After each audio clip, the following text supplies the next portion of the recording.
আসসালামু আলাইকুম সবাইকে। আজকে বেশ কয়েকদিন পর আবারও ঘুড়ি উড়ালাম। শেষবার আমরা যে ঘুড়িটি উড়িয়েছিলাম এবং আপনাদেরকে ভিডিও করে দেখেছিলাম, আপনারা অনেকেই সেই ভিডিওটি দেখেছেন।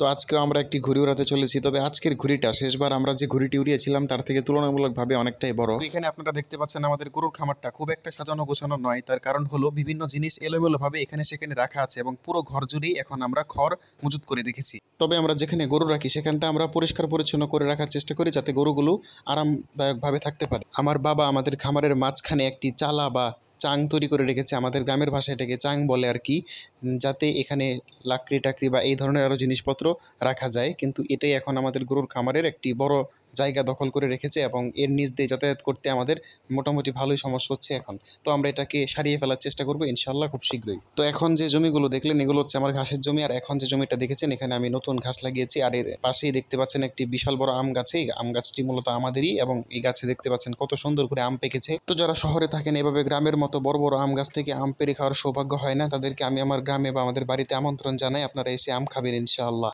তো আমরা ঘুড়িটি উড়ানোর জন্য একটি অ্যাটেম্প্ট নিই, যেটা আসলে ভিডিও করা হয়নি।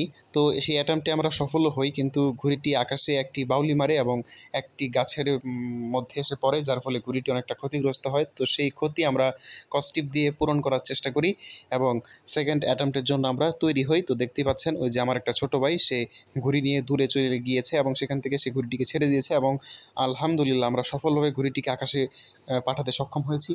আজকে আলহামদুলিল্লাহ খুব ভালো বাতাস ছিল, কিন্তু বাতাস বারবার ওঠানামা করতেছিল, মানে বাতাস একবার হচ্ছিল আর একবার চলে যাচ্ছিল, যার ফলে ঘুড়িটি আকাশে বাউলি মারতেছিল এবং নিচের দিকে পড়ে যাচ্ছিল।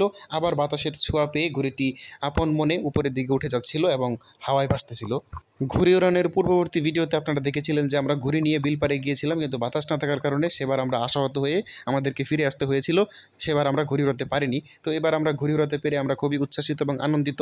আমরা যতক্ষণ ঘুড়ি উড়িয়েছিলাম ততক্ষণ আমাদেরকে ঘুড়িটি ধরে রাখতে হয়েছিল, তার কারণ হলো আজকে বাতাস খুব বেশি ওঠানামা করতেছিল, যার কারণে ঘুড়িটি আকাশে বাউলি মারতেছিল, যার ফলে ঘুড়িটি পড়ে যাওয়ার একটা সম্ভাবনা হতো। কিন্তু আমাদেরকে এটাকে হাত দিয়ে নিয়ন্ত্রণ করতে হয়েছিল, মানে যখন বাতাস কমে যাচ্ছিল তখন ঘুড়িটিকে একটু টেনে আমাদেরকে ঘুড়ির জন্য প্রেফারেবল অবস্থানে আমাদেরকে নিয়ে যেতে হচ্ছিল। তো এখানে দেখতে পাচ্ছেন আমাদের দুইটা ছোট ভাই কি সুন্দর ঘুড়ি ওড়ায়। ওরা আসলে ছোট হলে কি হবে, কথায় বলে না ছোট মনে যে ঝাল বেশি, তো ওরাও আসলে খুব ভালো ঘুড়ি ওড়াতে পারে। তো দেখতে পাচ্ছেন এই যে এই ছেলেটাও কিন্তু ঘুড়ি ওড়াতে খুবই এক্সপার্ট, ওর বাবাও অনেক বড় বড় ঘুড়ি বানাতো এবং ঘুড়ি উড়াতো, এখনও উড়ায়।